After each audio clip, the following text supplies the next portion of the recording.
enough. Okay, I know. we're gonna go ahead and get started, everybody. Thanks for coming out. You have found yourself into the December University Lowbrow Astronomers meeting. And actually, this is our last meeting of 2021. But we'll start up again next month, so. Anyway, I'm Charlie Nielsen, the president of the club, seemingly forever, can't get out of it. We have a few other officers around, we'll get some reports from them if they have them. But only after our guest speaker. In the event that only people want to see our guest speaker, not stick around for a highly entertaining business meeting, then we would let you escape, so. Highly entertaining. Highly entertaining. Very entertaining, better than reality TV. Boy, Yeah. such a high bar. First, can the Zoom audience hear us?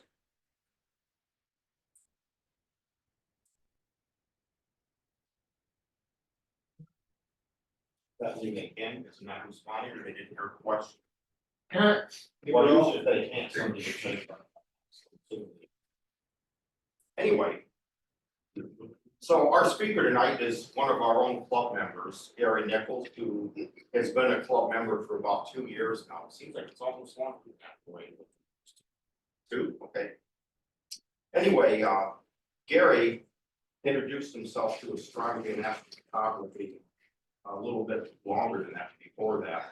And he became intrigued with electronic assisted astronomy at just the right time, as both Unistellar and is that how you pronounce it? I never actually looked that up. Anyway, launched their first devices via Kickstarter. It seemed too good to be true. So Gary tried it and started the journey into these devices. He has owned several devices over the past years and has loved and been frustrated using all of them. But he enjoyed the path. Gary will share his experiences, failures, successes, and the results in hopes that it will inform you of what to expect. As with all types of astronomy, these devices excel at some things and fall short at others, but can be extremely rewarding for their users. He hopes you will find the information useful and entertaining, as well as a potential guide should you yourself be looking into this type of astronomy. I know it sure bit me when I got my C star. So I'd also like to add that Gary has not been a member for all that long, but he certainly jumped right into it when he did get in. He was one of our most active members as far as going to open houses and other events. He went up to that first Owasso event at the airport with us. And of course brought, in this case, his Unistellar device. And I still remember one night at Peach Mountain, he was up there, and I really hadn't looked at one of these myself, but I had a minute, and so I walked up over where we set up by the radio dish, and he had this little Unistellar sitting there. At first I admired like how small this thing was, it fits in a backpack, just a 4-inch scope, and when it's folded up, it's like that wide and that tall. And so then it was getting dark, so we fired it up and took an image of M57 or something, I forget. But I watched that image start to develop on the screen, and I was a goner. That's all I was doing. Eventually I ended up getting the C star. There's just something about it that just got me everything. So yeah, you inspired me, Gary. It cost me $500 that I ever spent. So with that, Gary Nichols. You get $500 for everything. Well, I mean, that was supposed to go to you. So yeah, just a little bit more about myself before I get started. So before I joined Lowbrow, and before I started looking at this tower, and what was the first scope that I bought, I was vastly disappointed because I'd never looked through a telescope before at all.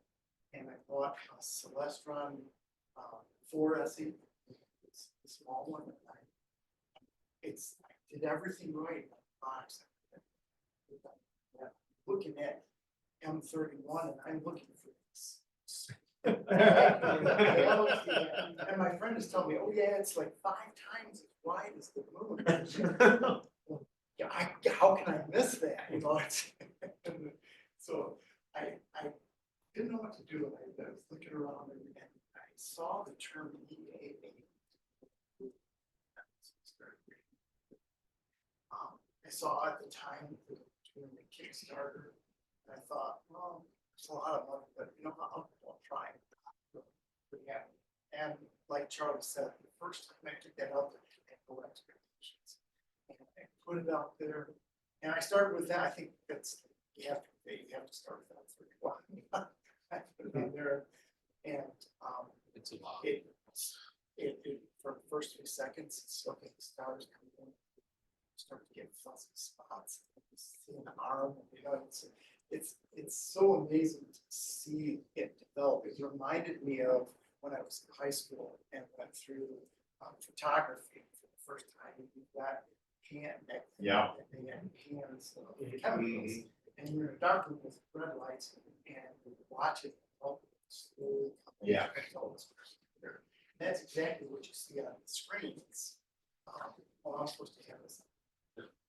Oh, that's right. It's. Can't hear this. Yeah, but it's not, they're not getting audio anyway. Oh. But yeah, you wanna have that so they can hear you.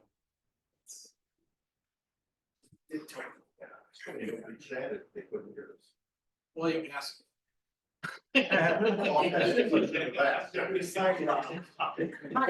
put it on the spot. Everybody thought somebody else said it. There's all. I can hear.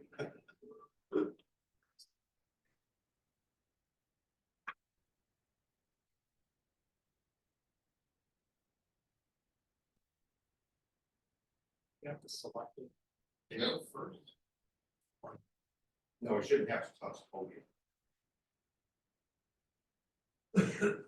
You hear anything now, guys? Room mics. Oh. Little bit.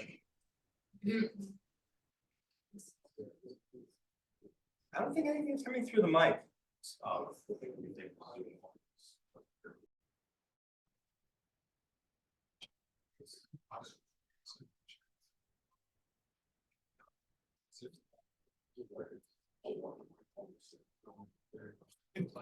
But then that's. Just got. I'll watch it. Okay.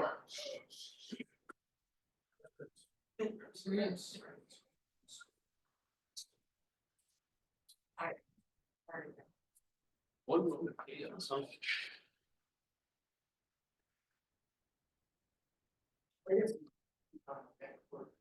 So I bought a Unistellar, Gary, I don't think your mic's working. no, Flip the switch on. From the top. Sure. There. Can you hear me now? Oh, yeah, sorry. No.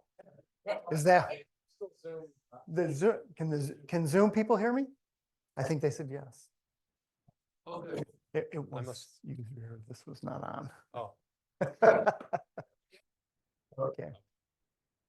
So just to recap for those on Zoom, what I was telling the audience about was how I got into this. And I had looked through a telescope that I had purchased, a Celestron 4SE, and I was expecting to see, you know, fabulous pictures that I saw in books, and I didn't see that. And I read about EAA, and there were 2 companies that were doing Kickstarters at the time. And so I chose one of them and sort of got into this world of EAA through the new smart telescopes. My first telescope was the Unistellar Equinox. They had 2 versions at that time. They had one with a eyepiece and one without. And it was way more expensive to get the one with the eyepiece. So I went with the other one just because I was trying it out. And since then I've owned, I think, 7 models altogether over the last 3.5 years. I got a lot of different experience that I can go through today. But I thought I've had a lot of questions on it. So I thought I would go through it and people can see what my experience was, what they're good for, what they're not good for, what they excel at, what they don't, and just let you make your own decisions. So I have owned a Unistellar. I have owned a product from Vionis. I've owned a ZWO, and I have owned a dwarf telescope, that is. And I have not purchased the new Celestron model. It is one that I've been looking at. It has a lot of good qualities to it, but it's rather new into the arena. So just to recap the models that are out there or have been out there. So Vaonis, and I'm gonna have to put my glasses on because it's gonna be hard for me to read my own screens here, but the Vaonis really has two models that I'm going to talk about. They have three altogether. They have the Vespra and the Stellina models, okay? And they have upgraded the Vespra twice. Once they called it the second, and the second time they upgraded it, they called it the Pro. There is quite a few differences between the first version in both Vaonis and in Unistellar between what they did, both with the sensors that they used, the software that they used. Also, a lot of the functionality is different in the newer versions of those telescopes. The Stellina being their flagship model is the big one that you see. And if you've ever looked at the pictures on their site, I have never owned the Stellina. I'm in a group that there are several people that own Stellinas. I went down to the annular eclipse last year, and we went to just north and west of San Antonio. And there were several of my friends from the group there with their Stellinas, and they really performed well there. Their latest addition in this market, and they really haven't updated their flagship one at all. Their newest addition is actually going down in size. The Hestia is actually a new product that actually has no camera in it. It is a device that the camera is your cell phone. You hook your cell phone up to the device to take the picture. Yes, it's just whatever the capabilities of your cell phone are what your telescope will be. Celestron, again, I haven't owned this, but they have one device in this range. It's rather new. It's also at the top end of the price range here, about $4,000. It is the largest diameter-wise and not the largest focal length, focal length-wise, but it is the largest diameter-wise in the market for them. And I think you'll only see them go up in size as far as diameter. What's the RASA under type? That's the model of their platform that they built it on. So it's they took the RASA telescopes, they took all the other stuff off it, and they used that body and that frame. Okay, just the others were refractors. I'm not quite sure exactly what how that's laid out. Oh, you mean what types the other ones are? Like those are all. I hadn't come across the term RASA before. No, that's the way Celestron puts it. It's a reflector.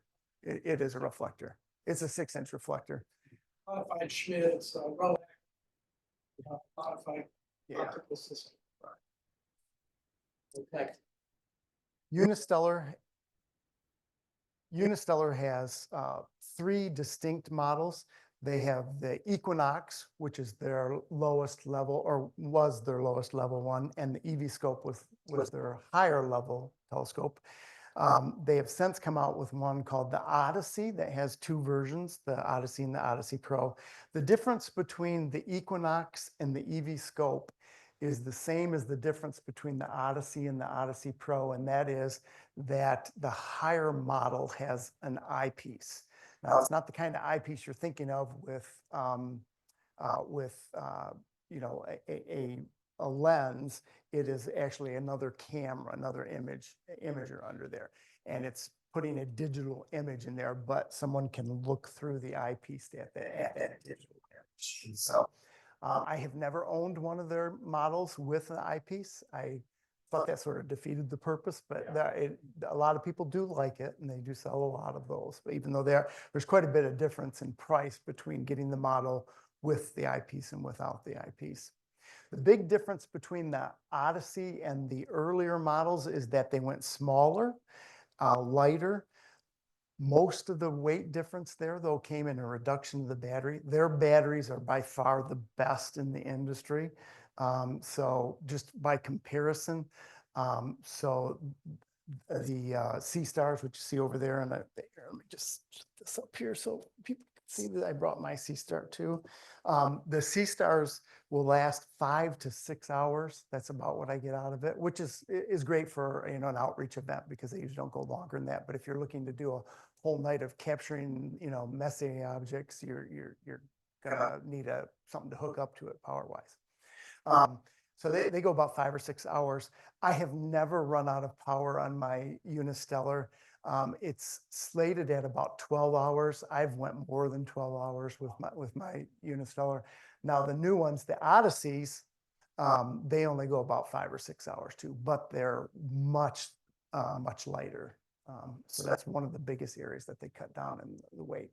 They're also smaller in diameter and in focal length.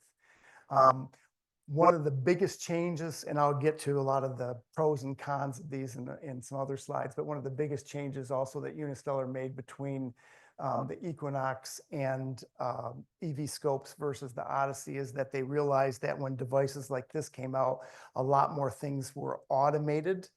So things like collimating and focusing, you know, they didn't want their users to have to do that anymore. So the Odyssey takes care of those.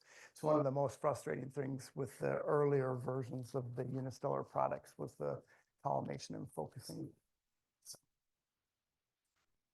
ZWO, which that's what this is. So they have 2 models. One is not quite out yet. Some people may have them, but I just haven't seen them widely available yet. But the 2 that you see here are S50s or 50 millimeters.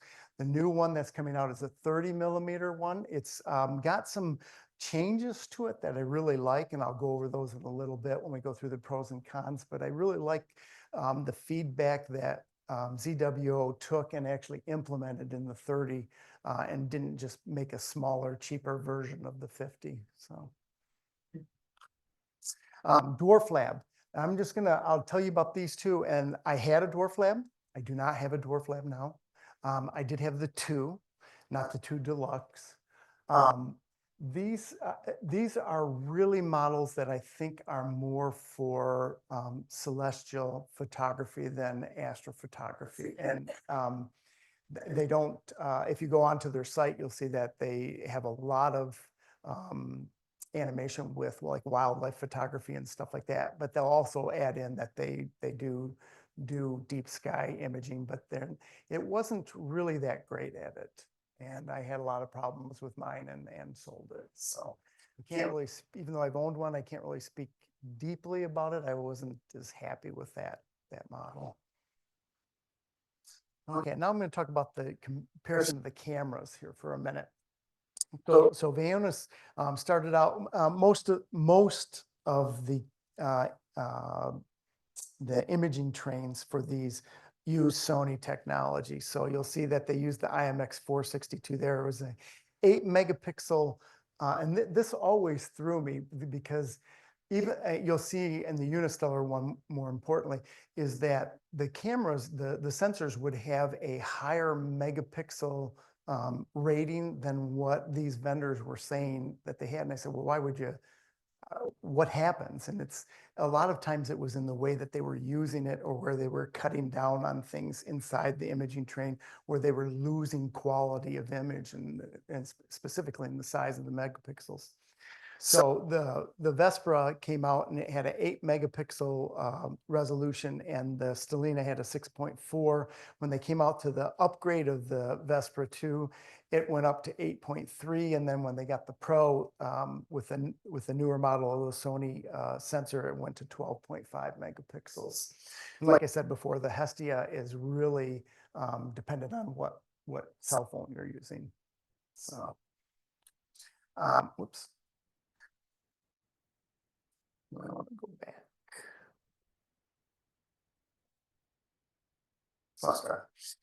Celestron is also using a Sony sensor, and it's the 178 LQJ. It's a 6.4 megapixel image sensor also. That's pretty much standard for the bottom line of these types of devices. There's around 6.4 megapixels. That's what they gear them around. Now, one thing is Vaonis uses the whole sensor array. So a lot of those sensors are, I always call it letterboxed, but they have a letter. ZWO, although it takes advantage of that whole letterbox. If you've ever seen a ZWO picture, it really focuses just on the middle of that frame. So even though you can get the raw data that has everything, every picture you see online just is really, just the center of that frame. So Unistellar also is using the Sony range of sensors, and you can see they range from 4.8 to 7.7 megapixels with their two flagship models. And then the Odyssey Pro and the Odyssey and Odyssey Pro use the same chip. And so can anybody tell me why the megapixels are different there? Extra credit. There is no reason. I have asked everyone. I said, well, it'd be really great to tell them why, and you can't get an answer as to why. So I have no idea why they rate them. I think they just want the cheaper one to look like it's less, but it's exactly the same sensor. Same sensor in both of them. And then on the ZWO, they have two models, the 50, like this one, and then the 30 that's coming out, both 2.1 megapixel sensors, the 462 and the 662.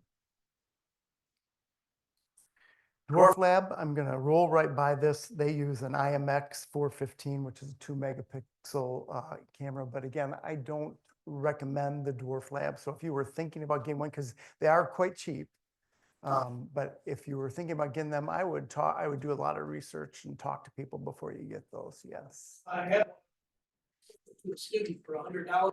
Doing wonderful things with it. Yeah. Yeah. It's not that it's a. Yeah, it's not that it's a bad device. I just think that there's other options, at the same price point that you might find. Yeah. So now I'd like to go over a lot of people ask me, with this, I've had a couple of people tonight ask me, this is what I'm looking to do. Would this be something that would this meet my need, or would this be interesting? Would it fill that gap? So one of the things is people want to know, like, what size image will I get when I image with this? And one of the things I want to tell you about so all of these devices work on all of your mobile devices, whether it's a phone or an iPad. You can even do on some of them, you can do a computer too. Unistellar will not work with the computer, but some of the other ones will. But because it's digital, you can do miraculous things with what you're looking at. You can take it and blow it up until it's pixelated if you wanted to. But at its native focal length, that's really what you've got to look at when you're trying to make a comparison between the models. So if I look at Vaonis, they have one of their benefits. Does anybody own a Vaonis? No? Okay. One of their biggest benefits is they have a mosaic mode. None of the other models have that. So it will do it automatically for you. So like if you... Yeah, they just said I haven't used it yet. So if you want to on the Vaonis do all of the you pick your range of nebulae. Like if you want to do or M31, if you want to do M31 all over the place, and pull in all the side galaxies and everything, you can set up parameters and it will shoot all of those together and put it together for you. So you don't have to do it like with the Unistellar, you're going to have to you're going to have to piece those together in a third-party piece of software. So, so that is the actual size of what the Stellina mosaic would look like, and the Vesperus mosaic. So it would be about that size. That's 4 different shots. Okay. That's the max too. I mean, you can do more, but then you have to stitch those groups of 4 together if you want to do more than 4. In the inner circle there, you've got what the Vespra will look like just with one image. And then the smaller rectangle is what the Stellina would look like with just one image. Then moving to Celestron, the origin, using the same object. I don't own a Celestron, so that's what M31, that's how much of M31 you would get into the frame if you did that. Yeah. Do these have like a fixed magnification? No, well, on whatever device you're using, that's what your magnification is fixed at. Right? Do you mean maximum or do you mean what it's? You're showing how much of sky angle you capture, but wouldn't that be dependent? Can you choose a higher or lower You magnification? can choose a higher, you cannot choose a lower. That's the maximum angle that would. That's the maximum angle you get. You can get closer, but remember, you're just digitally enhancing. You're digitally increasing the. Yeah. A fixed magnification. Yes, it is. Yeah. Yeah. Yeah, it's fixed magnification, but on your device, because it's digitized, you can change that up, not down, up all you want. In fact, those who have a C-Star know that the software does it automatically for you for objects it knows are planets. For example, planets, you'll slew to a planet and it'll be this small on the screen, you know. So you'll see Jupiter as a white dot, and you'll see the moons, you know, or if they're visible at the time. And then once it locks onto Jupiter, it goes through its algorithm, and then Jupiter will get like, you know, this big on your screen, you know. But So- still, X number of pixels. Yes, yeah, you haven't changed the pixel count. You've just made each pixel bigger. Hacking too. Yes, So, Yeah. I mean, because you're doing it over time, your effective resolution does increase, right? You can't get smaller details, but because of how you're stacking it up, you can get more, you can extract more and more, collecting a lot more photons over time. Yeah. Yeah, there are limits to that though. So, and I can just stop here for a second. So one of the things that I've seen, so if you have a cluster, so if you're looking at M13, within 3 to 5 seconds, you'll get a crisp picture of it. If you wait 3 minutes, it will be even crisper. After that, even though you're stacking more images, you don't, with their software, you're not going to get any better. If you take that data outside and put it through PixInsight or something else, yes, you can get a better picture, but there's limits to how far you go. And that's mainly for the audience that they're targeting with these people who don't want to wait 3 hours and 37 minutes to get a picture of, you know, M51 or something like that. So with Nebula, it's a lot different. So trying to think of a good one. So, or even sticking with a galaxy, if you did M51, you'll see the arms start to come in at around 5 to 7 minutes. But to get all the detail might take 30 minutes, but waiting 2 hours is not going to get you more detail in the arms. So, unistellars, the Equinox and their top brand, they have the same field of view, which is the orange that's out there on the outside. I'm sorry, the blue on the inside. The orange on the outside is their newer one, their Odyssey. So you can see that neither one of them would be able to fit, you know, M31 in the frame, but that's the type of field of view that you get with those. And ZWO, you can just barely fit M31 inside of the 50. And the 30 is the red line around the outside, and you will get a lot wider field of view with that. Okay. Dwarf Lab has about exactly the same field of view as the new ZW030 coming out. Again, though, I didn't use it that much, so I don't have a lot to say about it. It's probably one that's more for somebody who's hands-on and wants to spend a lot of time figuring that out. Yeah. The reason I gave it up is that I just don't have the patience for the software. Right. Yeah. Less user-friendly than that's the. Yes. Button and you're done. Yes, that is true. Yes. Not to go off topic, so it's an all bed, obviously, and you're gonna have the field of view rotate. Does it Yes. rotate? No, it does not. And so that's another downside of, so fixed on an object for, 2 hours. What you're going to see is when it stores, that's one of the reasons why Unistellar chose to only look at the middle part of the picture, because you'll see, the rectangle rotate over time and you'll get pixelated and black data, up on the corners. It does not fix that. The software does not fix that. Now, if you put it in a stacking program, obviously you can fix that, but it won't do it on its own. And now I'm going to look at, and what I chose to do here for the comparisons of the capture is you can always, and there, you'll see pictures all the time on Facebook and out there where people take a photograph with these devices and then they put it through all kinds of programs and make it look like these things can just dance on water. That you can do that. But to make a comparison, you really want to look at the output that the devices give you rather than what you can turn it into. So on the next couple screens, I've taken pictures with my devices about the same amount of time of the same object, so you can see that. And I'm going to point several things out when I go through this. In fact, one person today was already asking me about something here. But so the first object I have is, can I carry this with me? Is that right?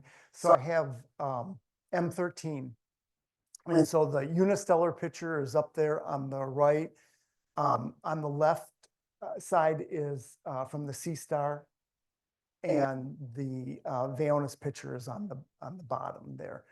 So, and I left the Unistellar for this one. I think I did it for a couple of them, and on the Sea Star I did it too. They all have that ability to put the data of what you're looking at as the target on the bottom. The Sea Star puts it on the bottom. Vaonis writes it over the bottom of the thing. You store them, when you store them in the device, every piece of software for all three of those companies has the ability to turn that on and off. You can store one or two versions of it. So you can store both if you'd like, or you can just turn off and say, I just want the raw data. But one of the things I'd like to point out here is that, so that picture of M13 up there with the Unistellar, you'll notice that one of the things the Unistellar excels at, their algorithm makes the background look darker, but you lose a lot of the lower magnitude stars. So there's less stars a lot of times in the Unistellar pictures than there are in Vaonis specifically, but you lose them. You'll also notice in a couple screens that if you leave the exposure on for longer periods of time, that black becomes blue.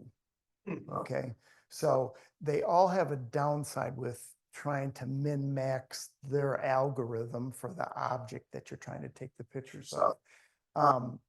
You will see that the Unistellar and the Vaonis look a little bit clearer than the, a little bit crisper than the Sea Star. I believe this was 3 minutes, right? Yeah, at 3 minutes, the Sea Star doesn't get the same crispness that the others do. But you're talking about the difference between a $4,000 telescope and a $500 telescope. Wow. Were these all shot simultaneously with the same amount of exposure time? Yes. Yep.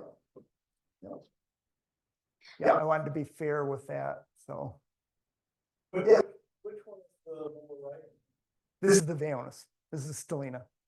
It picks up NGC 6207. Is that this? Yeah. Yeah. Well, so that's funny you should say that. I didn't really think about that, but sometimes when, so I forget what Unistellar calls it, but like deep dark secret black or whatever they call it. When you can turn that on and off. But it's on by default, and I left these as defaults, so these are the default. If you turn it off, you'll get things like this, but you won't get the nice black background in there. Like your C-star doesn't show that galaxy, in these pictures I've got 13, you can definitely see it there. Actually, I think it's just a little bit off green. Yeah, it's not gonna be. Yeah, it's gotta be right near the edge there somewhere. Let me go to the next one.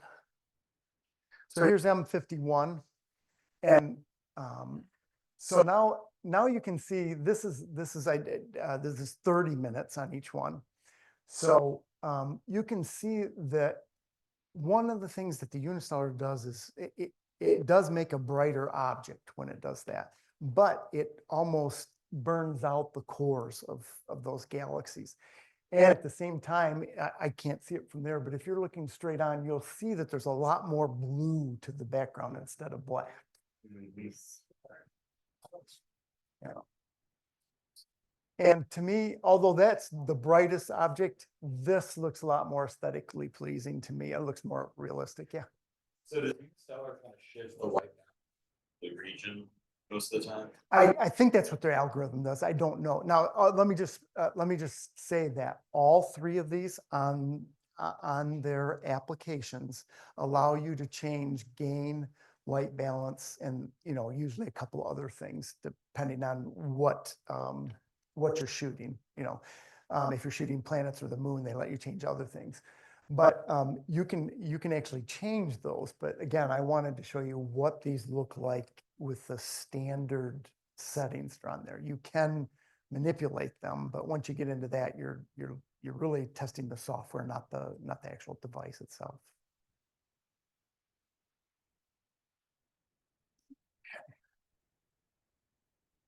And this is M20.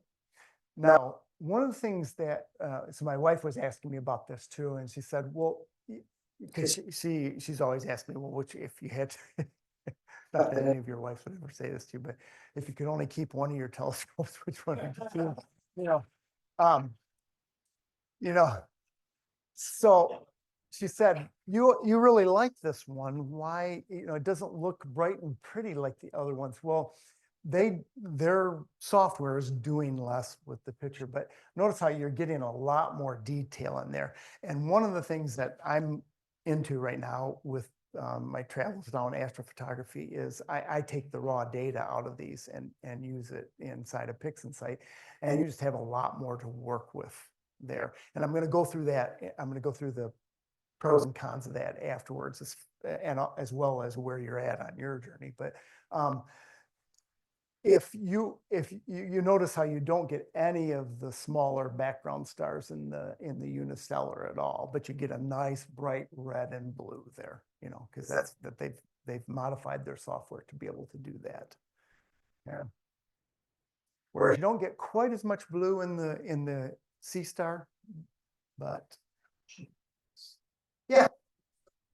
Process afterwards, you can process what format those images are stored on your device. All right, so it depends on which it depends on which company you're talking about, because they're all different. I can tell you the worst case one. The worst case is the Unistellar. When I first started out with that 3 years ago, the images, and even today, the images are not stored on your phone. They're stored on the device. The device has but you can't get them off your device unless you jailbreak it. Those images have to be downloaded to their servers. And then it used to be you had to send in an email to get the images from a day. And they sent you the whole day, even if you just wanted a little bit. And then you had to tell them what format, if you wanted them in FITS or whatever. now the server is open so that you can just go and get them, but there's reasons behind that, and I'll share those in a minute, but so that's the worst case one. I think the best case one is both the Vaonis and the Sea Star, because those images it depends on, again, now here's a different caveat, depends on whether you're doing video or images. Because if you're doing video, it goes directly to whatever device, because it doesn't have the storage, on there to store it. So it goes to whatever device you're using. Both of them do allow USB storage medium to put in there, but I'll tell you this too, a real gotcha on the Sea Star software is to make sure that you're storing it's the same way with, I found with the ASI Air, if you've ever used the ASI Air. So it's default for storing video is in a format that doesn't do real well. So you want to make sure you pick the format that you want the video stored in. So,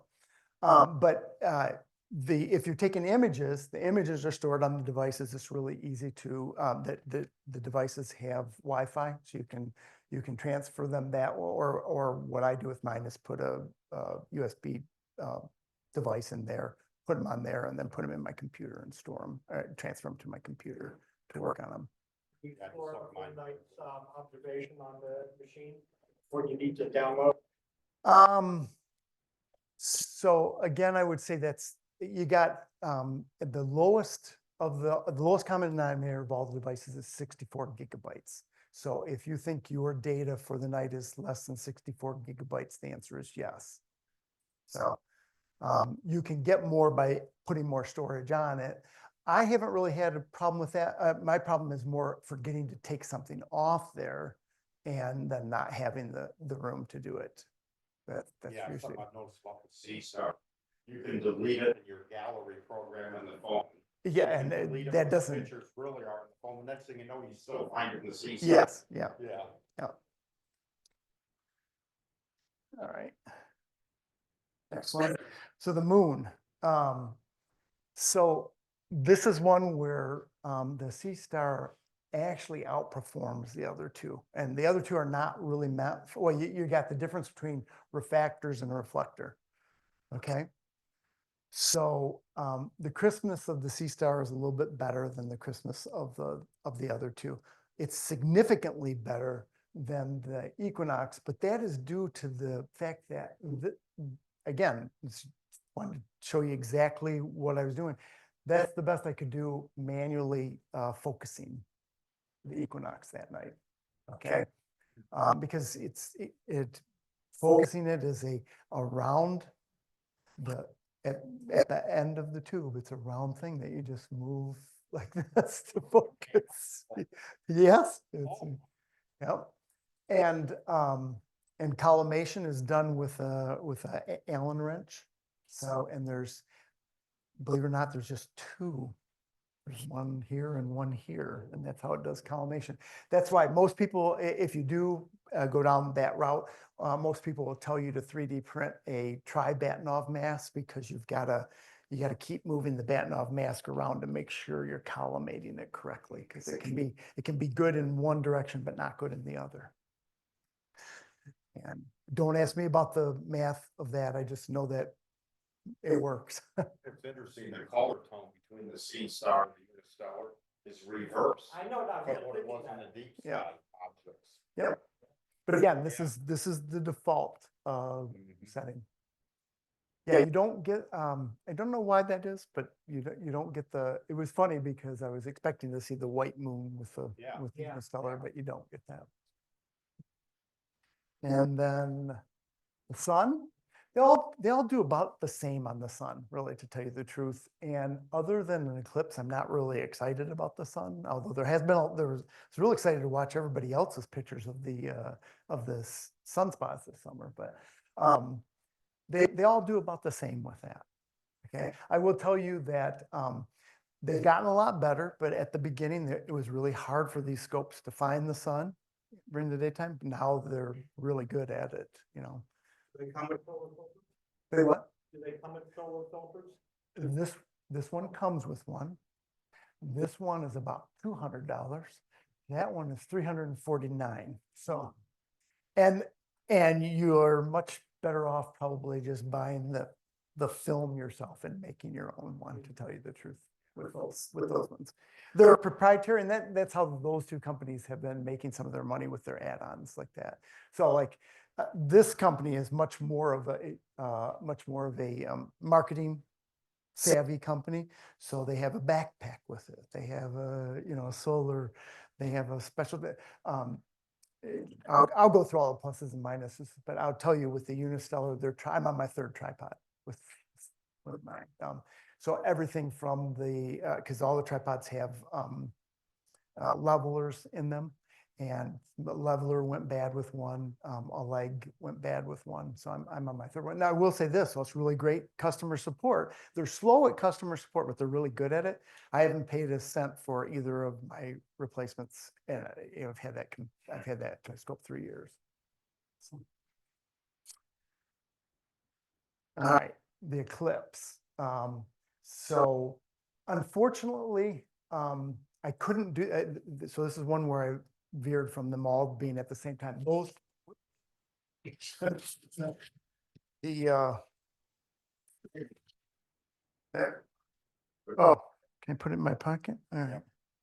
So the Vaonis photo and I didn't take the Vaonis photo. That's not Selena. That's actually the Vespra. A friend of mine in San Antonio took that, and I was taking the other one with my Unistellar. The Sea Star, I didn't have it down there because I didn't bring it with me. I did do the Sea Star at the total eclipse, which I'll show you in just a minute. But this was really interesting because they performed about the same, but they also performed badly the same, because what happens when it got to a ring like that, it sort of got confused as to where it is, and it would drift, and you had to manually keep moving it. And then I learned they both performed even worse at the total eclipse, because it was just the opposite. I didn't have this, but I had that. And this one there, this was a champion in the total eclipse and kept the total eclipse there the whole time. That lost the total eclipse because it didn't know where it was, And so it's very interesting how they perform differently like that. Let me see what the next one was. Oh, Jupiter. So as just a general rule, they don't do well with planets. Okay, it's gee whiz photography at this point. You notice how you get no moons with the Unistellar. You just will never see the moons there. You get a little bit more color right out of because of their algorithm, but that's about the best you get, and that is a digital enhancement. That's the size that they chose to. You can go bigger. Now, one of the things I have to tell you too, when you on your devices, your iPad or your phone, you can take a picture. It'll save this picture to your phone or whatever. It's not saving what you see on the screen. It's saving their standard framing of that. So if I were to expand that so that Jupiter filled the whole screen and then said, take a picture of it, it's still going to take that picture. It's not going to take the expanded picture. Okay. And that's true with all these. It's going to take whatever the standard framing of the picture is and put it in your device. Now you can make it bigger later and change it however you want, but it doesn't do that digital enhancement when you hit the save button. Okay. But none of them do really well at planets. They just don't. And Saturn's really even worse, to tell you the truth, because it's farther away. So Yeah. Ultimately, like the Unistellar can't capture the moons at all. it's because they're out. So when you first go to Jupiter, Jupiter will be this size on your screen, the size of that, and you'll see the moons there. So it knows they're there and that you can see them, but it hasn't really done anything, hasn't done any processing. It's just, that's just instant feedback on the monitor. Then when it says, you know, I forget what the wording is, but it's centered on Jupiter, and then it will flicker a little bit and Jupiter will come in and look like that. Well, it won't be as bright as that after 1 minute, but and they'll disappear. Every once in a while, you'll see one in there, you know, but not, it won't be spectacular or anything.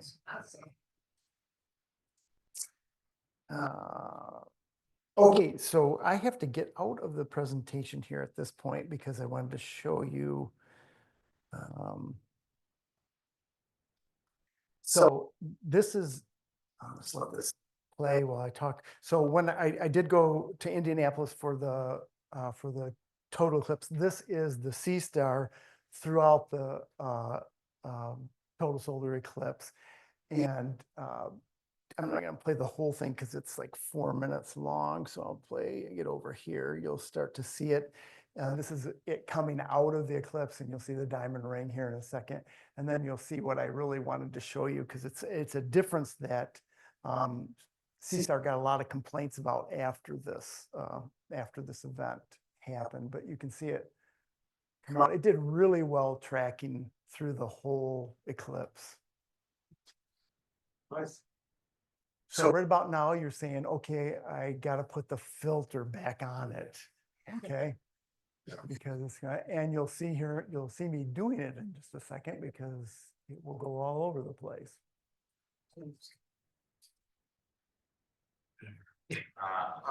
But it snapped right back after I did it. And I will show you where to put this is the upgrade that they made with the newer versions. So I wish I had this out, facing out, but if this was facing out, you'd see the hole where the objective lens is. And this was inside there, and it snaps in sort of tight. And if you're in the middle of taking a video, you know, you got to take this off, and that's what you get. So they took that to heart, and on the new ones, and I think you'll see an upgrade to these the next time they do that, is they magnetized those, and which makes perfect sense because this is all metal inside here. So you just snap it on, you pull it off. And so that's a really good upgrade, I think. So I really like to see that when a company does that, you know, they took it to heart. So it's magnetic, but it fits looser. Yes, I've read online that people are saying that it won't. You'll probably be able to take it on and off without seeing. The one thing you want it to stay on though, because you. But at the same time, you don't want it to be so hard. I'm sure you'll get some jiggle, but you won't get like what you saw there. All right, let me see. Go back to this. You did demonstrate something I noticed off the CSTAR, though it is really good at recall. Yeah, I don't know if you saw there at the very end though. The only thing it gets confused on there is that because it can't see the other side of the sun, it centers, you know, the light it can see. Yeah. Now, I didn't want to bore you with it, but as it kept going, it kept recentering. It does a very good job of interacting with it as time goes on. Same thing with the moon. You'll see it veer off a little bit, but it always recenters it. Yeah. The Unistellar is not as good at that, especially with the sun. It's better at it with the moon, but not with the sun. Yeah. First used my scope, the cap loosely fitting on the aperture. Went into the park, but the cap fell off and jammed. Yeah, I've heard that. Your guide in the picture. Yeah, I've heard that a bunch of times. I've never had it happen personally, but I've heard that from several people. Yeah. So now I want to get to the part where I start talking about the pluses and minuses of these. So on the Vaonis models, I did this as fairly as I could from my experience.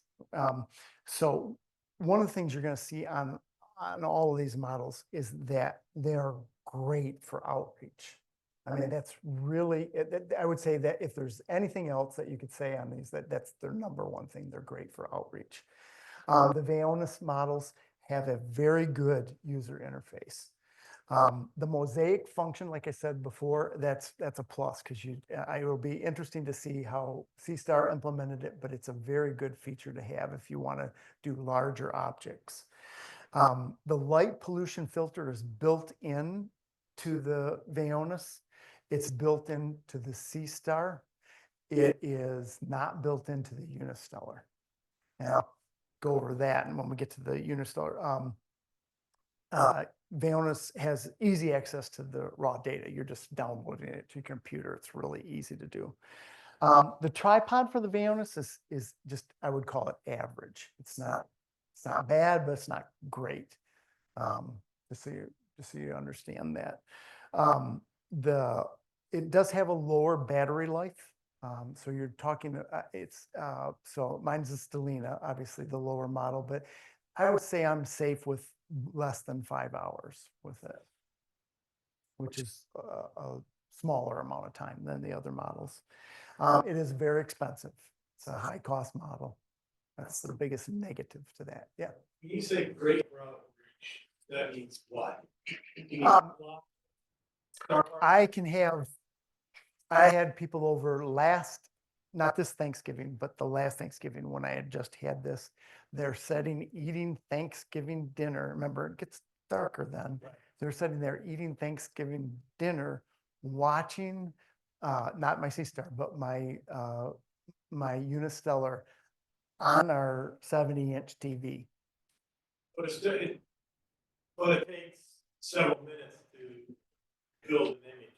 Well, yeah, but there's nothing like people sitting there looking at a black television screen and seeing little spots of white, and they say, "What's it going to be?" And I'll say, "Just give it a second." And after 3 seconds, they see a whole bunch, and then after 5 seconds, they see M13, and they go, "Oh my God, that looks like it does in the books." You know how many times I've heard that. There's nothing like that. It's a little bit longer with. It's a lot longer with. Most nebula. But if Orion is out, if the Orion Nebula is out, oh my God, after 15 seconds, you're going, that's in the sky, so. They have a guest mode. I know C-Star, you can actually have 8 other people. Yes, their guest mode, Vaonis's guest mode is better than Unistellar. The downside, even with this, so these all project their Wi-Fi, okay? So they all allow for guests. The problem is that what I've experienced with Unistellars is that you can lose the guest mode and other people can request the operator mode. So you got to be careful when you're doing that. You got to make sure you don't accidentally give operator mode to somebody else when you're trying to do it, trying to operate it for other people. But they all have guest mode, so that means if you have people, the only problem is that people have to have the software on their device, and that's the biggest downside of it. That's why projecting it onto like iPads or TVs are great. So I have a stand with an iPad, and I just project it on there, and my iPad is an observer and I'm the operator. That way people can come up to the iPad and they can use, I've got, whatever, the moon on there. They can go like this with their fingers and, look at a crater or whatever, they can do that because what you do on that is not affecting the actual, they're just playing with it digitally. And you can have, I think up to 16 on the Unistellar. But yeah, they all have a guest mode of some sort. On the Unistellar, I got a lot more on here, good and bad, just because it's the one I've used the most, I guess. So again, it's excellent for outreach. Citizen science is something that's different with this company than with other companies. And that's the main reason why you have to download the data to their servers, is because they're using that data for citizen science projects. And you can actually sign up for them. There's 5 different categories from, you'd have to go up and look. They have exoplanets surveys. They got all different kinds of things you can do. There's one for SETI also, if you're into that. So that's really interesting. I've only done a couple of them. I did one with a comet about 2 years ago. It was really interesting to do it. It's a lot of fun. You have to commit to certain time periods and certain amount of time in that. You got to do it in like 2 to 4 hour blocks time, but it can be very interesting. It has, their models have a long battery life. That's one of the things. It makes them a little bit heavier. That's why they sell a backpack for you to carry it, I guess. Their interface though is not up to the other companies. It's good, but it's not, it's just average. You know, it's not, I'll just be honest with you, it's not as good as the other ones. User access and control, that's what I was just talking about with the guest thing. They've had a lot of issues with that, so it doesn't always work as sold. That's why I usually do it on devices I control rather than devices other people control. They have what I'll just say is okay access to raw images because you do have to go through their servers and download it, but it's a lot better than it used to be, but it's not great. Their customer service is good, but it is slow. They got a person working there at their desk. So it is slow. It's a smaller company. Filters, that's one thing that I didn't talk about. So the filters go on the outside of this, except for the light pollution one, which is built in inside. Same thing with Vaonis. Different for the Unistellar. Believe it or not, you got to buy them. You got to buy an adapter. You have to tilt your scope like this, and you have to use your Vulcan fingers to go in like this around the three bars that go out and screw it in the adapter in this way, and then you can screw a 1.25 filter on this side. It's very difficult. And that changes so in a system that has a manual focusing and manual collimating tube, that sometimes throws your focusing off there. So don't really recommend that. I've used filters with it. I've been very frustrated with it when using filters. Again, like I said, they have fixed this in their newer models, but one of the downsides is manual focus and manual collimation. And these are not cheap telescopes. They are, in between $2,000 and $4,000, so they are expensive. Celestron, I don't know a lot about this because I haven't used it, but again, it would be excellent for outreach. It has a very good user interface from what I've read about, so it's probably very similar to the interfaces that they have on their C8s and C10s and things like that. Celestron has good customer relationship or experience. It's easy to access the raw images because you can just drag them directly off the device. It has 128 gigabytes of storage, so a little bit more storage than the other units. It is heavy though, so it's about twice the weight of the other ones, but mainly that's due to the size of the telescope. And again, what's that? Yeah, when you go up 30 millimeters, it's adding more weight. Again, a high purchase price, but I will say this, it's one of the telescopes that I am looking at because the price point of this is the same price as the top models for both Vaonis and Unistellar, and yet you're getting 30 millimeters more of aperture. So it is quite a bit. Yeah, C-Star. Again, great for outreach. It's got a very good user interface. I don't know how many of you have used it so far, but it is quite friendly. It's intuitive too.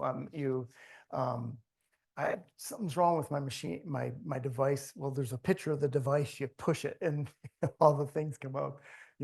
It tells you here. There's a connect button. That's how you connect. It's really intuitive to see it. The buttons for adjusting the display are really easy. It has a floating like reticle, so you can drag things around, and it just to me seems a lot more intuitive than some of the other ones. So I rate it as a very good.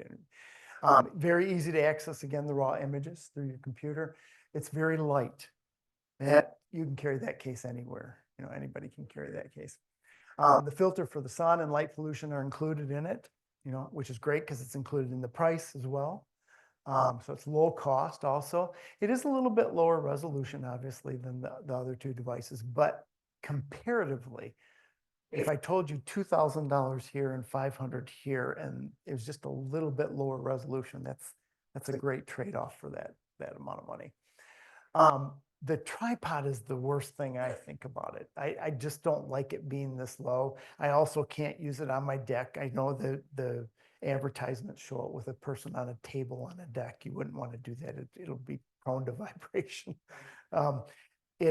It does extend, but that's it right there. So it's not the greatest tripod. I wish they had like a better one. It doesn't feel like you can come up and feel this, and you go like this and you can feel some movement into it. It's not the best part of that, but obviously something you could obviously change if you wanted to. They were thinking people were gonna set up like a picnic table or something. Well, the problem is so with the next thing is the leveling routine. I hate that. Okay, I don't like doing this, going back to my phone, or what I usually end up doing is putting my phone on the grass right here and tilting this until I get that thing in the right spot, and that's sort of frustrating. But as I mentioned too, you could think, oh, I got a bigger tripod, but you gotta be very careful of the azimuth in your face, or you'll freeze up the rotation. Yep. Yeah. It's very specific. Oh, yeah, that little small gap in there. Yeah. Yes. You Yeah. gotta be cautious. Yeah. So anyways, that's about the only really negative thing I say about this is you know what, it's a inconvenience that I put up with for the simplicity of the. This aperture leveler take care of that problem? I think so. I've seen those. They seem too good to be true, but I got mine.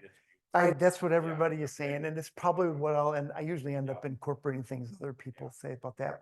But the reason they're doing so well is because of that, and like I said, I'm doing this all stock, so this is what you get. You could buy that.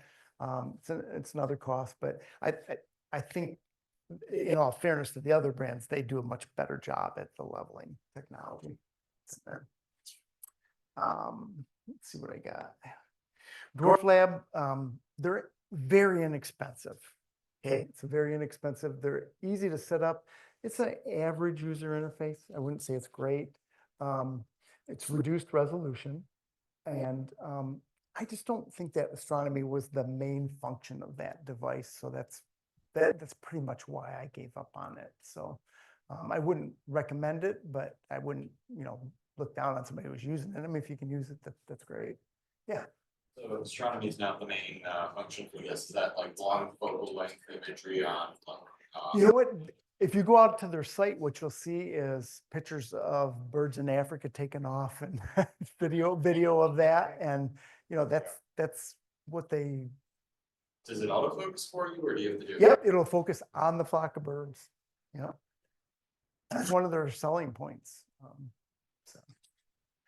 Yeah, I mean, I'm sure. I mean, they obviously they're on their. I didn't put it in this one, but if you don't know much about that company, they're on number 3 now. So the Dwarf 2 and the Dwarf 2 Pro has now become the Dwarf 3, and the Dwarf 3 will be out any day now, and it's supposed to be an upgrade from that. So I mean, they're doing quite well. So there is a use case for them. It's just I don't know that astronomy is the.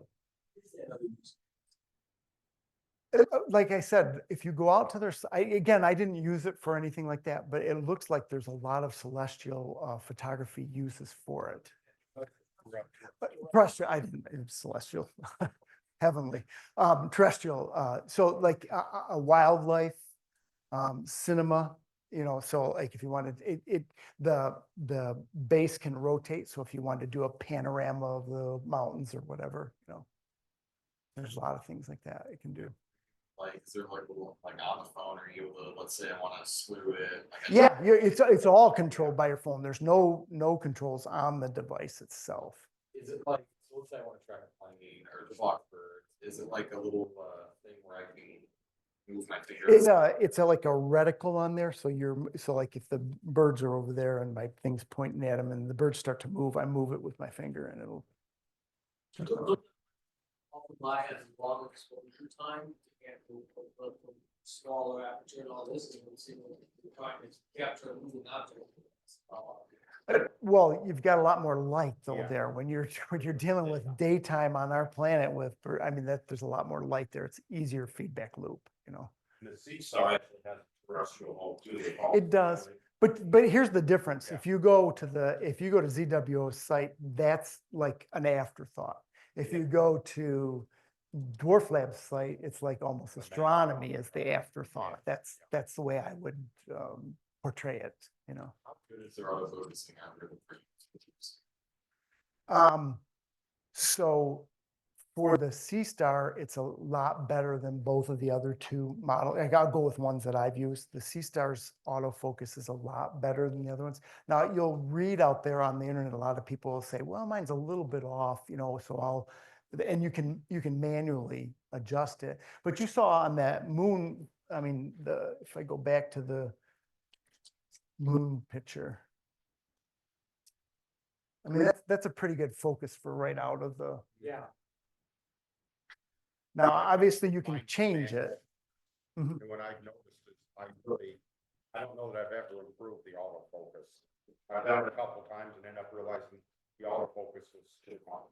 Yeah, no, that would not, that's true for the C Star. I would say that's not true Yeah. for the other two models. So, and the Unistellars, besides the focus, you have the collimation issue. So when you get the triangular shaped stars, you know, when they're not round, you know your collimation is off. But I find with the C Star, I never use the manual focus anymore. I did when I first got it, I never used the automatic. Now I never use the manual focus.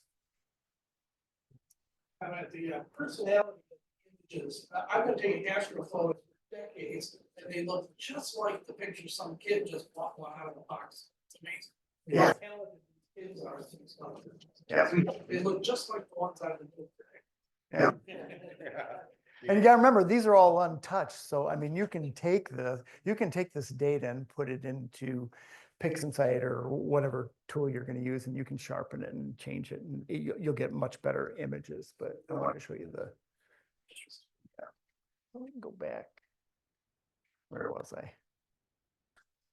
Okay, so I guess we're at the end. This is where I put conclusions and questions. So my conclusion really was when I went through this whole process, I really got into astrophotography after doing these devices because I really thought, well, this is cool. I took these devices as far as I could because I was like taking the data and I taught myself PixInsight and I'm putting the data in there and I thought, okay, but how can I make it look like, you know, this guy's photo of, you know, this? And so now I've moved into, you know, a dedicated astrophotography rig. And now I'm at the point where I want to go to mono, you know, it's like maybe there's no end at this hole that I'm in, but the thing is they can take you a long way, but really where these devices excel at is for outreach and just your own pleasure and enjoyment for looking at it. Like there's nothing that can beat saying, I want to go out tonight and look at get a decent picture of 20 Messier objects. And you can do that, no problem, you know,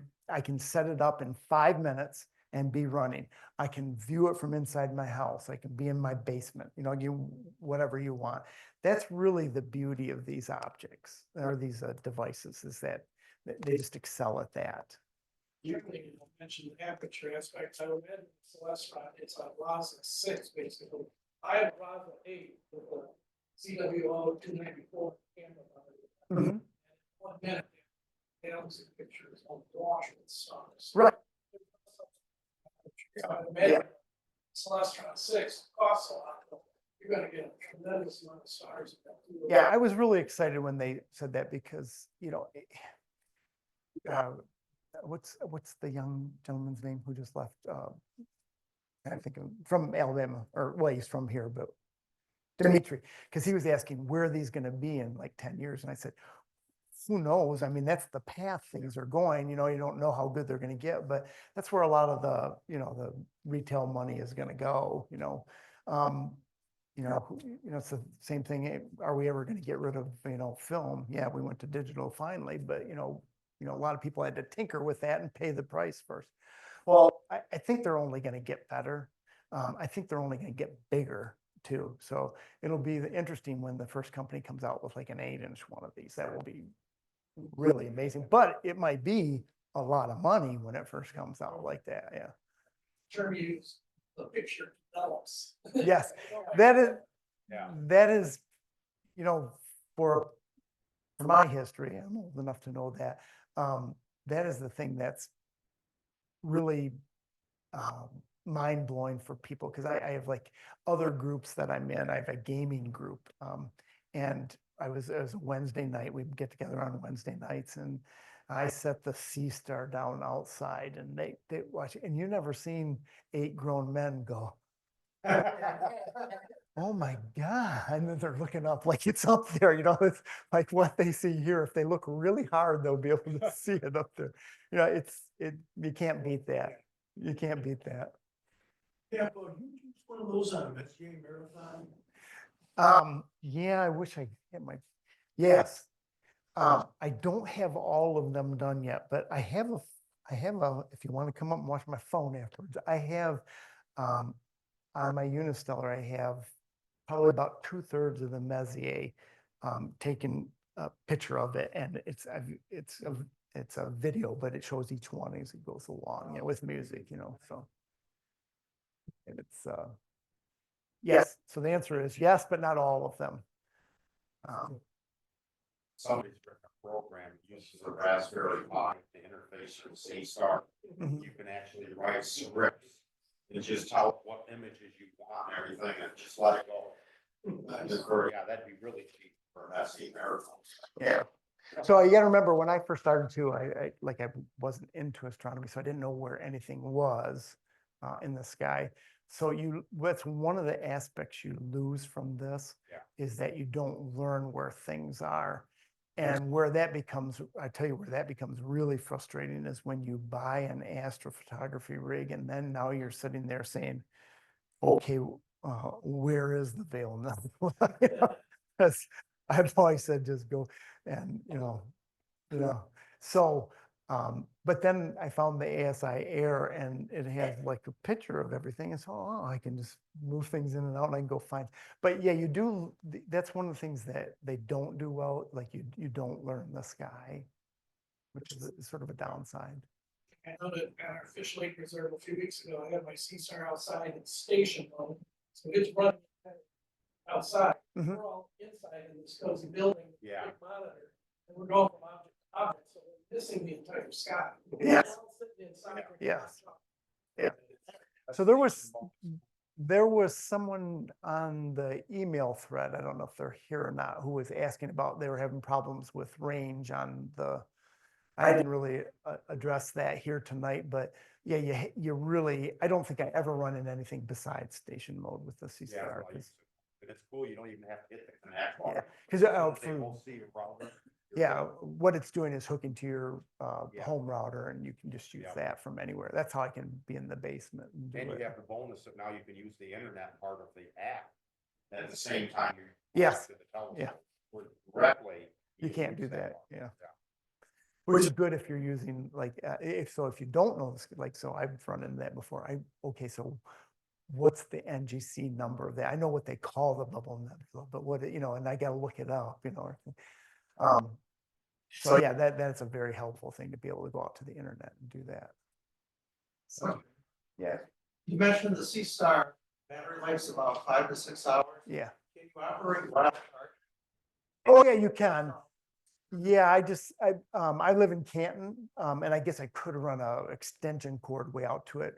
But like when I take it out to Peach Mountain or other places, because I like to, with my Unistellar, it has a backpack, so I like to go away from places to get darker skies, and I just don't have it. I have a Jackery battery, but I use that mainly for my astrophotography rig, and so I didn't want to like add on to it. But yeah, you can plug it in. Yeah.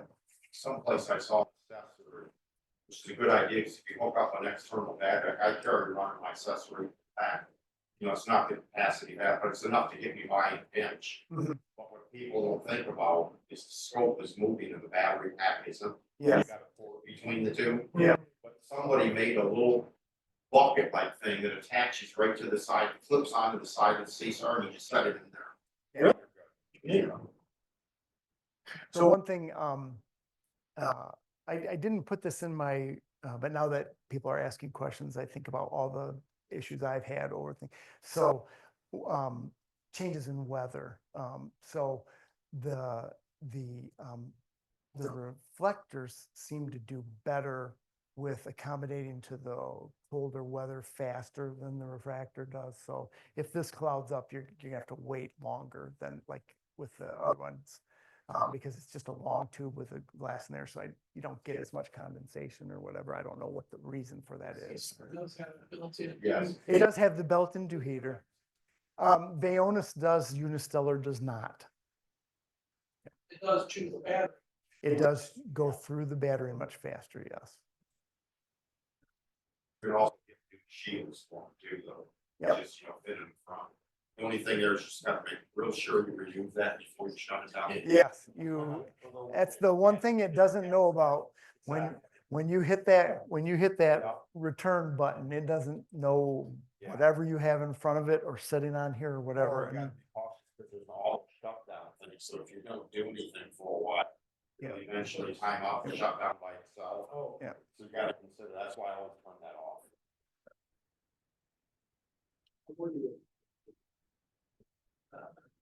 It's the dew heater screw. What's that? Heater screw. or is No, it- it's built in. Built in. Yep. It's for both the Vaonis and this is built in. The dew heater, I might have missed. Built-in dew heater, built-in nebula filter, and built-in infrared filter. Yeah. The infrared, it decides on the dew shield. Dew The shield. dew shield. Oh, yeah, the dew shield you put on the front, yeah. Yeah. Yeah.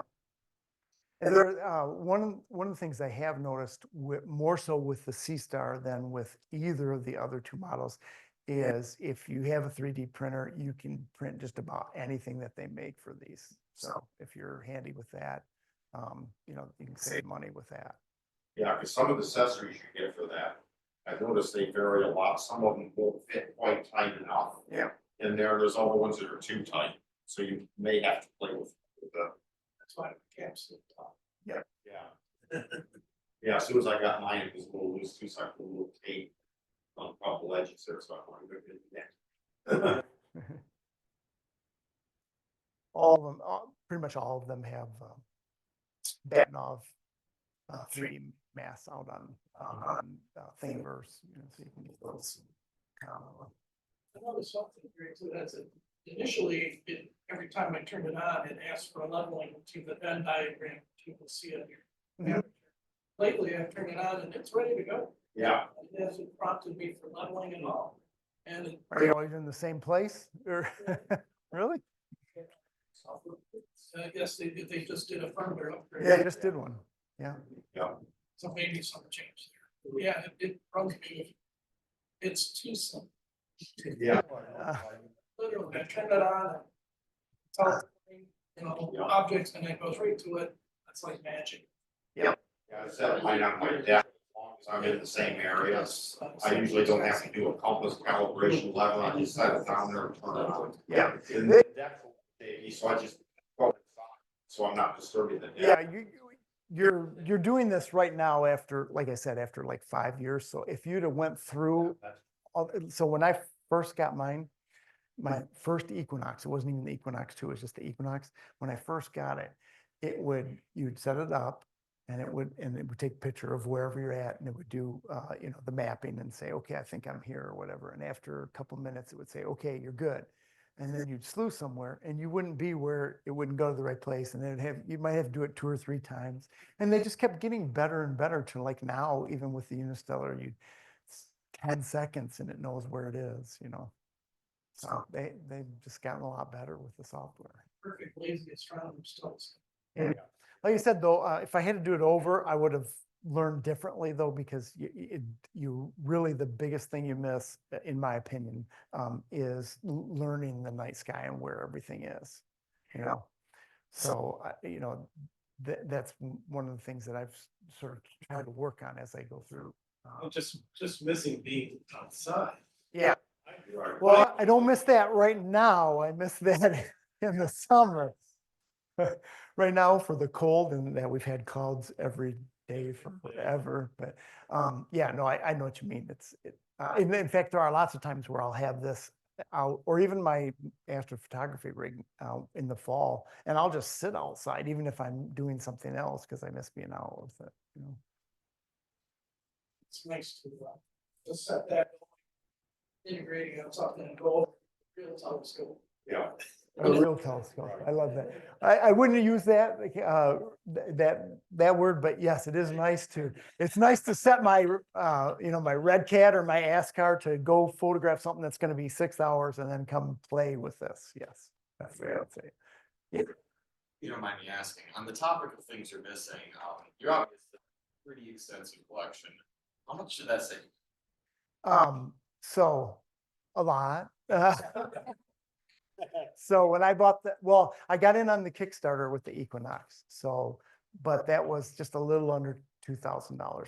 I got almost all my money back on that because I sold it when they first announced that the Equinox 2 was coming out, and it was basically going to be the same price. Right now, if I tried to sell my Equinox 2, which I have, so this is how much money you have into it. I got an Equinox 2 that's like $2,400. I got it for less than that, but I got a backpack, and that's like a $400 backpack. I got the solar filter, and I've got other things for it. But anyways, I probably couldn't get $1,000 for it, you know. Now, I mean, that's just the way to, because you can get the Odyssey for much cheaper. The biggest one though is the Vaonis, which is the one that I probably will sell here soon. They keep their money quite well, but that's a $4,000 telescope that I can get $2,000 for. So you're not into this for you're not gonna make any money off selling these when you resell them. You're gonna lose it. The only reason I would sell those is that I am interested in the Celestron one. Somebody was asking me before the start. I keep this no matter what because it's sort of like I can just pull it out anytime. It's you know, do anything. And I'd like to grow with the Celestron as they get bigger. But to tell you the truth, that's a lot less than what I've spent on my astrophotography rigs. And I know there's people in here who spent way more than I have on astrophotography rigs. So you have.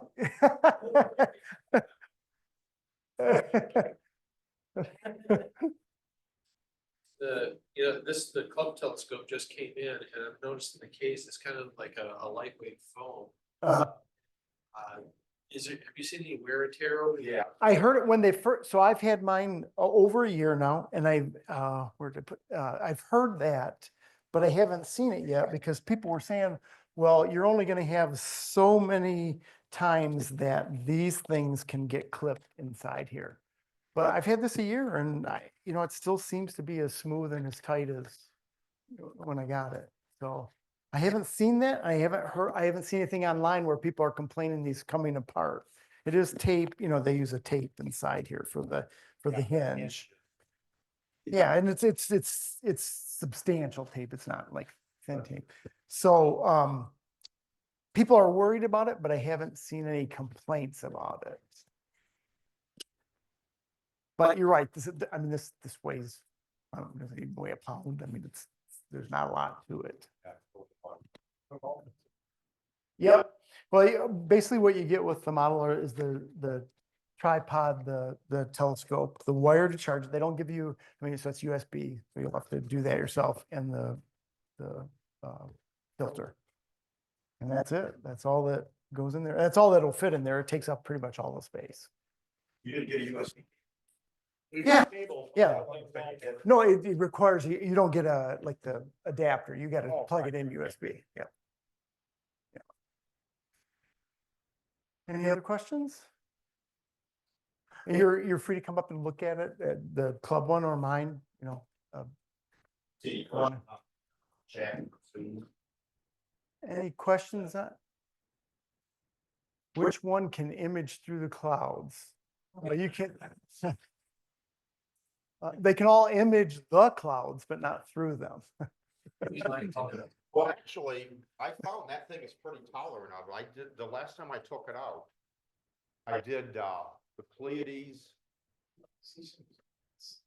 What was it? Another object. Oh, it was, Oh, you know, what? M1.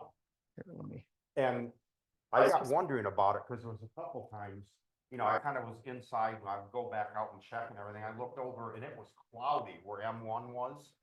And the scope just continued to go on. So somehow it just ignored that.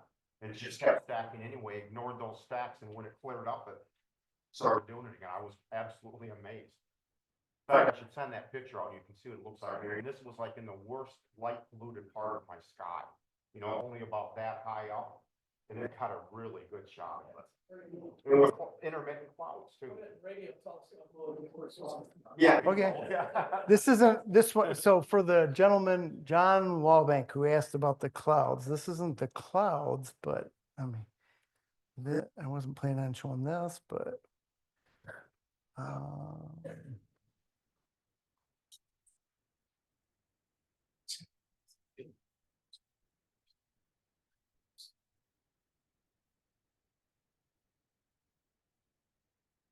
That's not the clouds, but that is the trail of a jet after it goes through the moon on the sea star.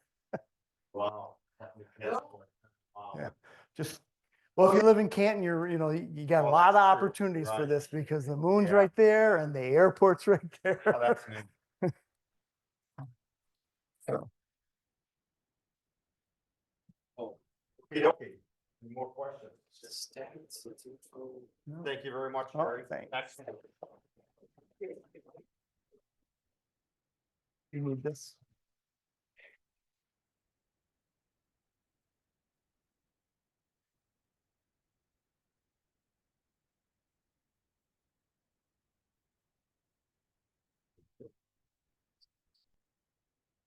Okay.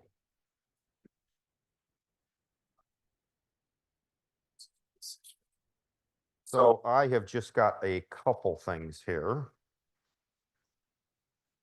One of them is I recently had contact with a woman that is the director of Scioto Township Parks. I don't think they call it Parks and Recreation, but anyway, she's head of the Parks Committee, which is kind of cool because it's one I started 20 years ago.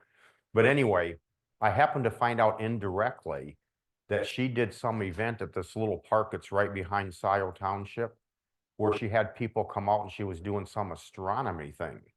So as soon as I heard that, I contacted her and, told her who I was and everything. So she wants to meet with me to set up some kind of collaborative thing with us, which would be a matter of looking at some of the preserves and places we have and setting up some kind of a star party thing out there. So that'll be coming up sometime this year. So might be kind of fun. Yeah.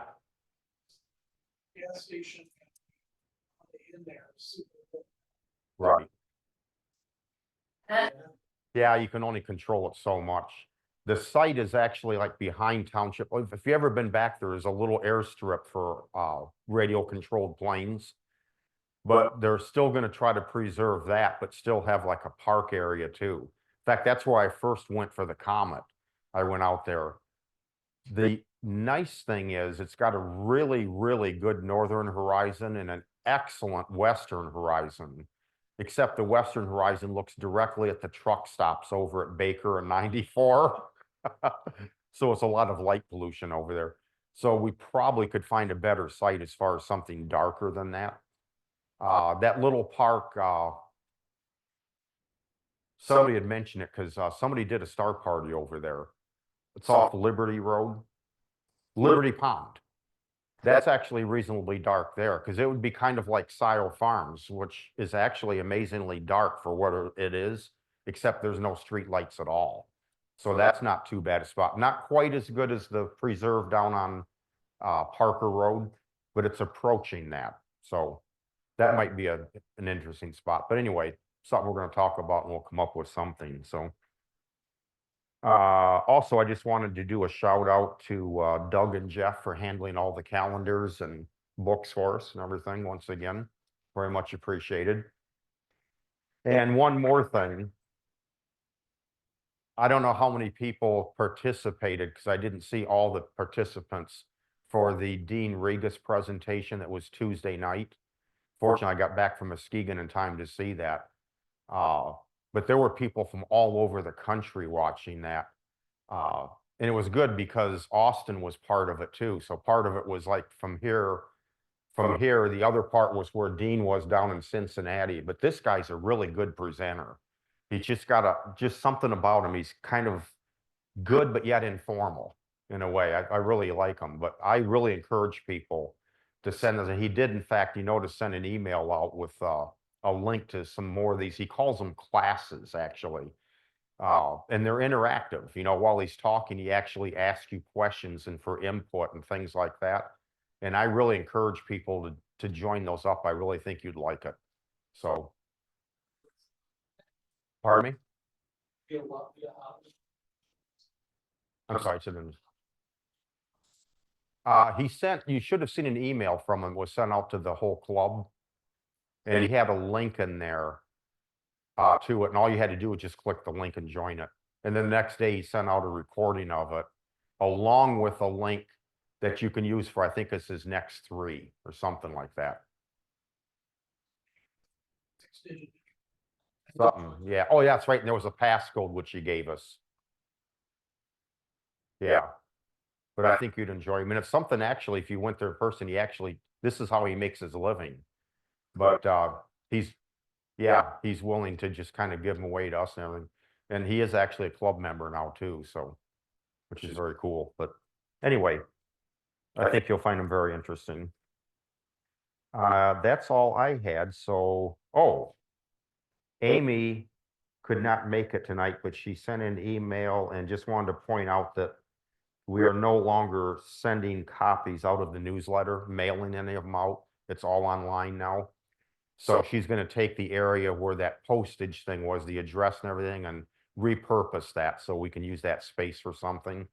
And of course, she needs articles. So let's write some stuff for her. And also Don Foley could not join us, but he had something. Let me see if I can find that here. Come on. Sue Gregory, Carl. Thank you. Professor of Physics, Vietnam, and David Bogensberger, both these were invited by Doug Warshaw. Yeah. He's working on trying to find 2 new. Yes. What I don't know is if he realizes that Greg Tarley has moved to Hawaii. We'll have to do it Zoom, yeah. Of course, there's a time difference, but we'll figure that out. Well, we had somebody, what was it, in France? Can't think of the guy's name now. So for him, it was like 4 or 5 in the morning, but he was willing to do it. Brother guy joined us from the Vatican. Yep, that was another example, yeah.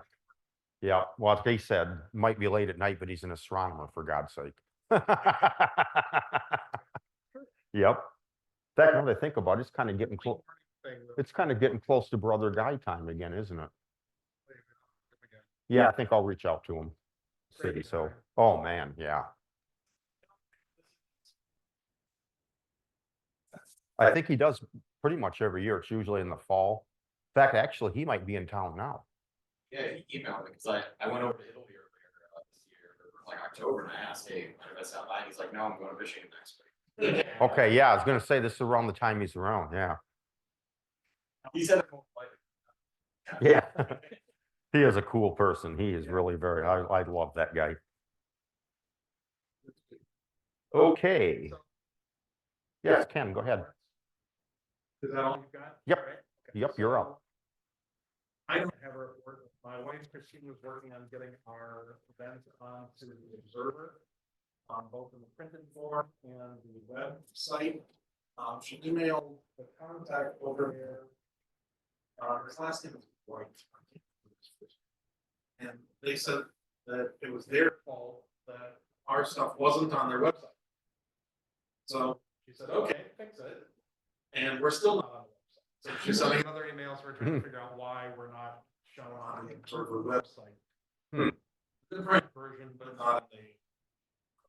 So we're trying to get that resolved. Right. Hopefully by the next meeting, we'll have it figured. That it? I believe so. Okay, Jeff? First of all, if you have picked up your calendars that were prepaid and the handbooks and stuff, we got them on the table here. And it looks like we have 5 calendars and 3 handbooks that are not spoken for yet. $20 for the calendar, 26 for the handbook, cash or Venmo or PayPal, whatever. The club, as you know, we have our brand new Sea Star here. They did buy it with an Apertura leveler, which looks like a very handy device. I'm checking it out to check it out over the holidays and write up some documentation for, basic procedural stuff, because the documentation is a little skimpy. Yeah. For newbies, that might be handy, and I'll be calling on Charlie and Yeah. Gary and whoever else has got Sea Star. Yeah, because I've got some input as far as like how it stores images and stuff, because that part will drive you crazy. But It's almost an overabundance. probably, I'm gonna, January, I should be finished with whatever there and, make it available. Amy is gonna be handling checkouts as far as I know. But I would say the officers, whoever's got it in their paws, that's where you pick it up.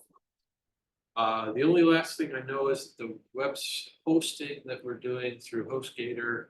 I believe this is the year that it's going to be expiring, so we may be looking into either renewing with them or finding a different host. We've got a couple of options that Barry Chapman, one of our other members, has said he can get us a lot cheaper hosting and that kind of stuff. So that'll be coming down the pike. For right now, the website is going on. We haven't switched over. The university hasn't retired the old site yet, but there's not been much work, unfortunately. It's been a busy fall for me. So that's what I got.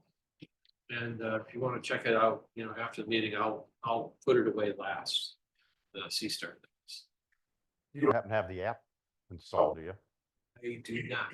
I should have brought my tablet and hooked up to it. We can give people a demo. You could probably try it. Yeah. How many of the books and calendars are handbooks? Calendars, 3 handbooks. 3. And that's of this very moment. Yep, might change.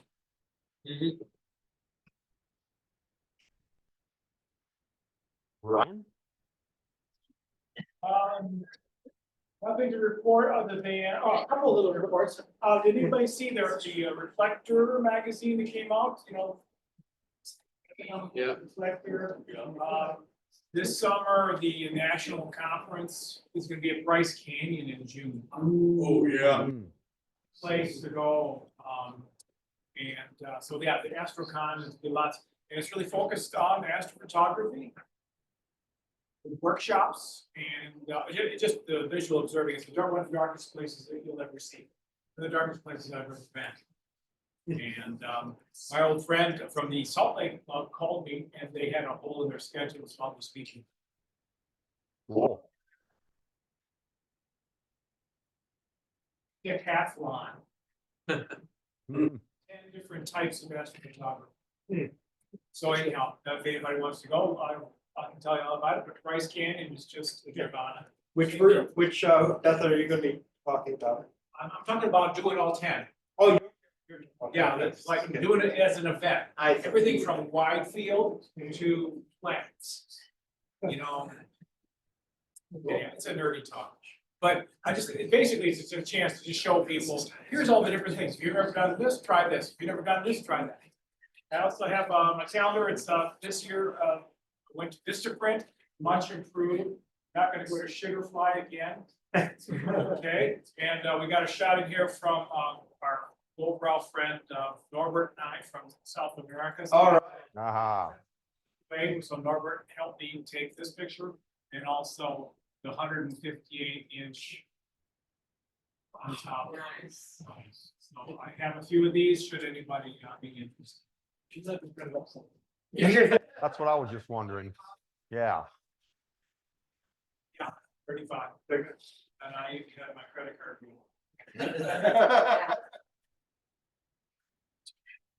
That it? Okay, Jack. Okay, just a couple things to talk about. First of all.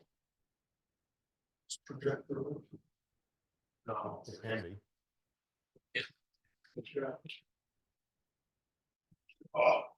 First thing I was gonna talk about is, I did get a phone call of some vandalism out at the observatory, and, some graffiti stuff they did at Radio Observatory and all the buildings from SCAS back.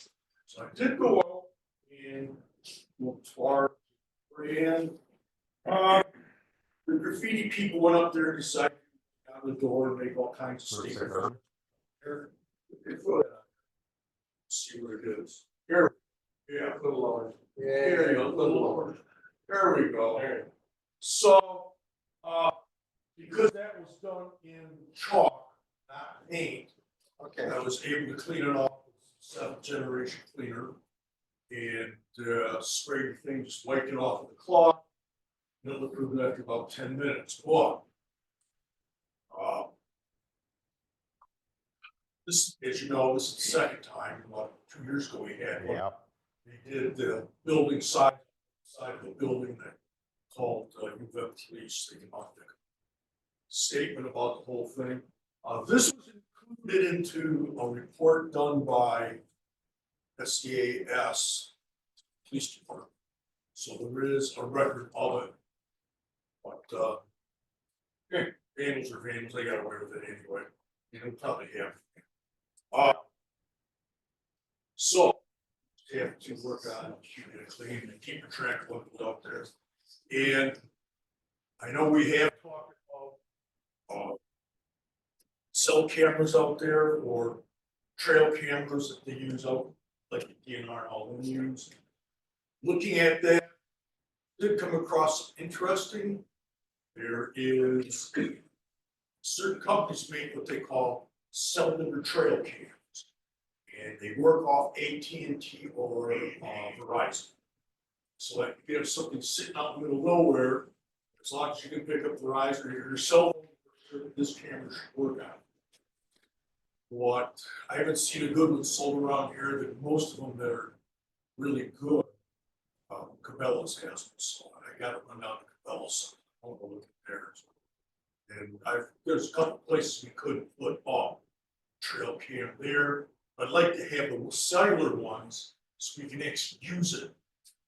And who knows, we could even use AT&T or Verizon, maybe some way of sending the data to the website. Anybody wants to go and look at what's going on there, they just click on the website and they see it. So I don't know, I might be going too far for that. Well, it's sort of, obviously only, unless you're. Well, well, no. Now, and that's another, certain ones have better pictures than other ones, and certain ones can pick up images and impressions for up to 110 feet versus some only good for 30, 40 feet. So you have to look at all these different things, go through all this to figure out what you want. Something we could think about too is some fake cameras. You know, with a little sign under it pointing out there's a surveillance camera. Pardon? Yeah, they do. I'm surprised they went out there and tried to do that. I have it. Oh, you're right. Yeah, yeah. You're right. I think I did see some. Yeah, they might be. Yeah. There are some pill ones there. Right. I think they're fake. Most people aren't gonna mess around to find out. But that seems to deter. Well, that's true. Masks and all that kind of stuff, so you can't sell them. Okay, now, the other thing, what are you gonna do? Is, last year we bought a EV wall mounted room heater, and that has worked out very well. Those are designed, you turn them on, and leave them on. You don't have to watch them every day, you don't have to check them every day if they overheat and all that. And that's the way they're designed. Now, we've got the observatory right now, it's held.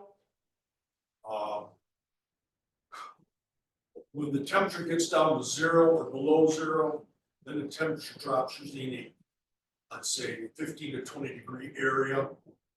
So it's below 32, so now you're getting in the freezing issue. Got a lot more telescopes and stuff and everything out there. So the trick is to look at the other unit to add to this one. Very quick about this, the reason why. Here's the real reason.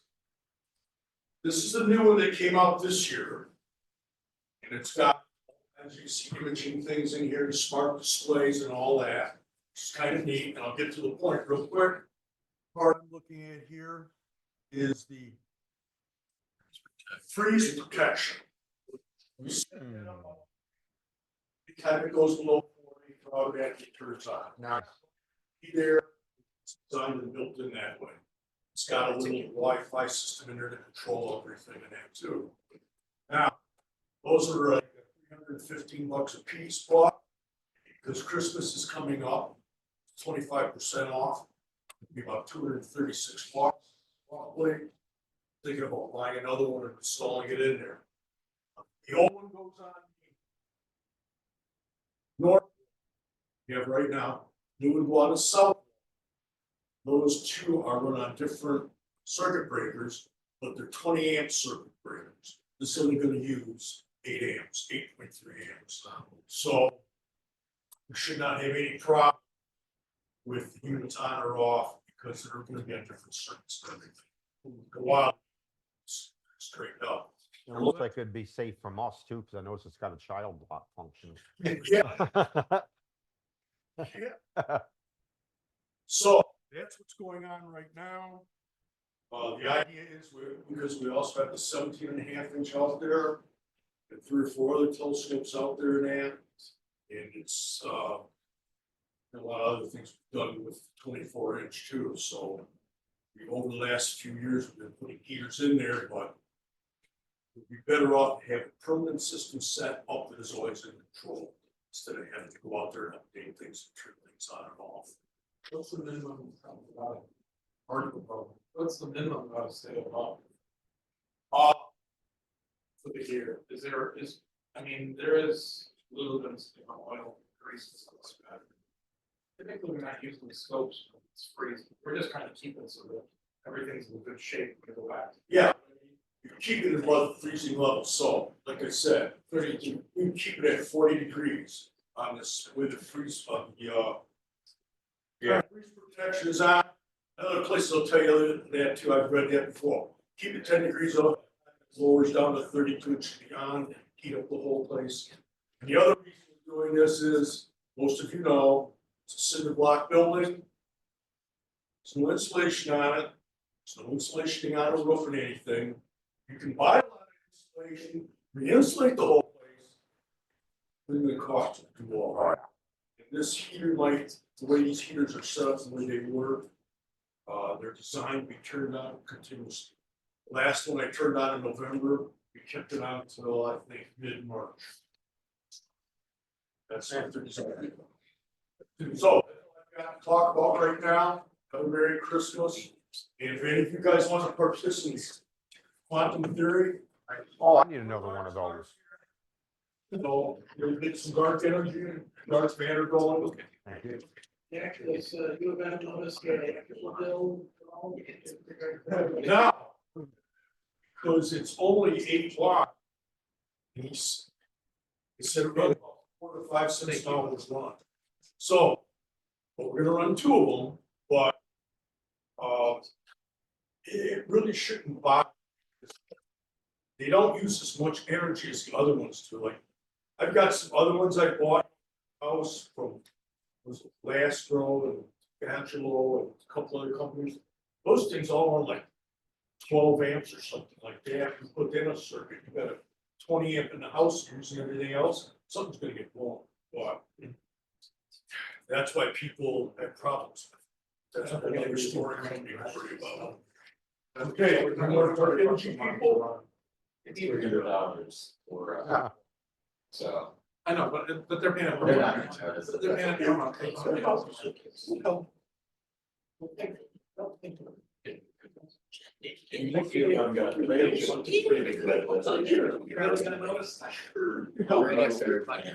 Call it dark energy or dark matter, whichever you So want. it seemed pretty cold up here after coming up from Huntsville, Dimitri? No, okay. It was 50 when I left, complaining about how it's so cold. And I'm just sitting there like, yeah, sure. Yeah. Yeah. No, I'm happy to see some good. Very nice. Cool, cool. And you're up, by the way. Report, anything? I'll look at the way. Didn't work out unfortunately. I'm gonna start emailing some academics at my university and some other universities around, working on astronomy stuff.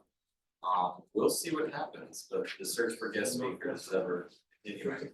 As for the social media stuff, I talked a bit about that with you. I don't know when we want to start implementing that. That's a question. I think we got to, we're due for an officers meeting anyway. We'll discuss it then.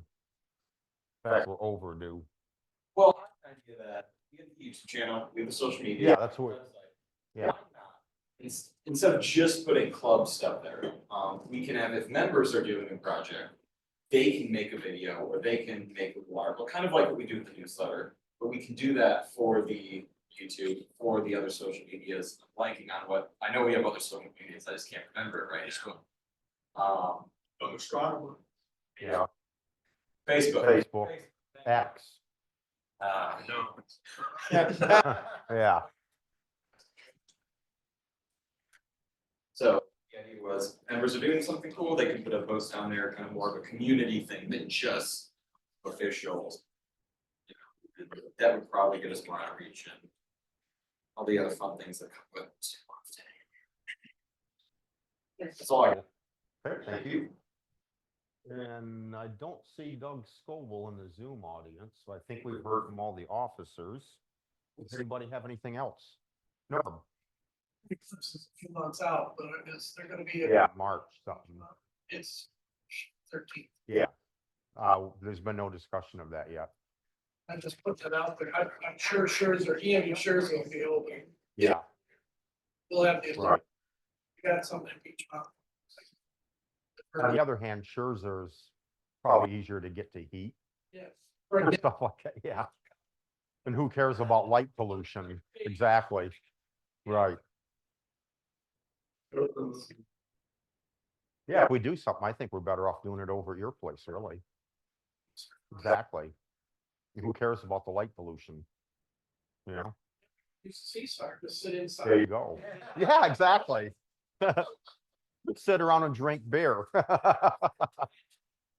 Yeah. It's good revolution.